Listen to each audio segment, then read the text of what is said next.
안녕하십니까, 전영철입니다.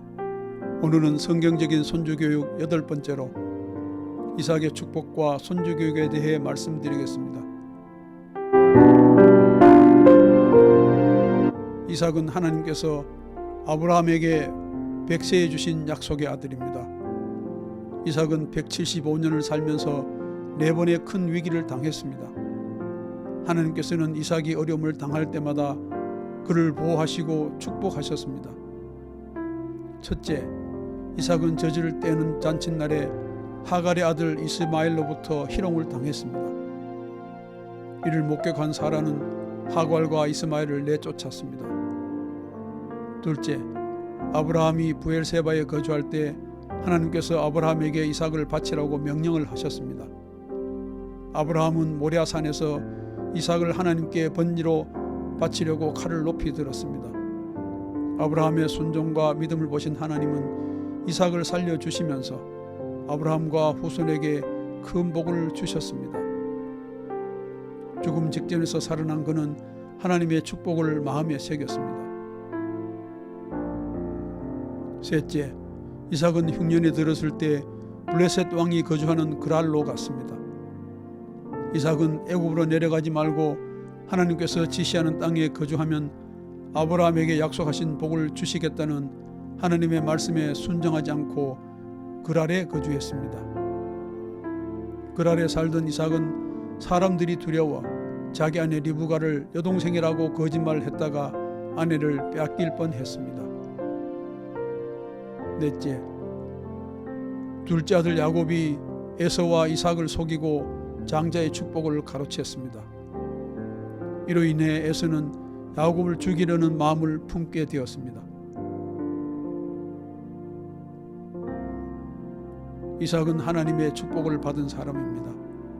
이삭은 모리아산에서 번제로 바쳐지기를 두려워하지 않았습니다.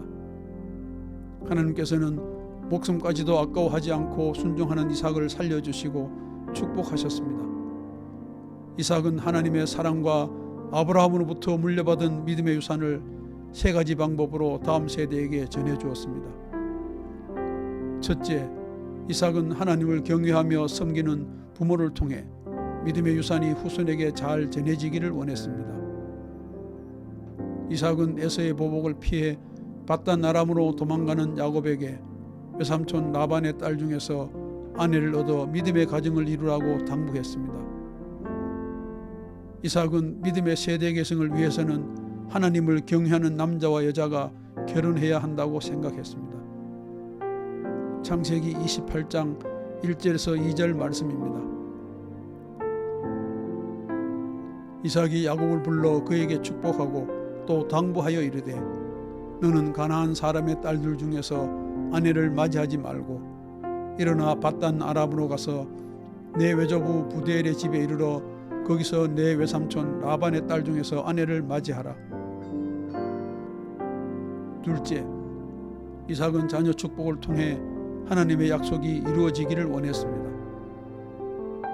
이삭은 야곱에게 축복함으로써 하나님께서 아브라함에게 약속하신 축복이 야곱의 후손에게도 동일하게 이루어지기를 원했습니다.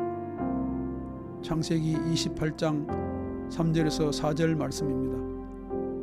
전능하신 하나님이 내게 복을 주시어 내가 생육하고 번성하게 하여 내가 여러 종족을 이루게 하시고 아브라함의 허락하신 복을 내게 주시되 너와 함께 내 자손에게도 주사 하나님이 아브라함에게 주신 땅 곧 내가 거류하는 땅을 내가 차지하게 하시기를 원하노라. 셋째, 이삭은 신앙 고백과 교육을 통해 믿음의 유산이 후손에게 전해지도록 했습니다. 이삭은 고향으로 돌아온 야곱의 자녀들과 12년 동안 함께 살면서 하나님의 언약과 약속의 말씀을 전해 주었습니다. 하나님께서 아브라함과 자신에게 어떤 축복을 하셨는지 전해 주었습니다. 오늘은 이삭의 축복과 성경적인 손주 교육에 대해 말씀드렸습니다. 감사합니다.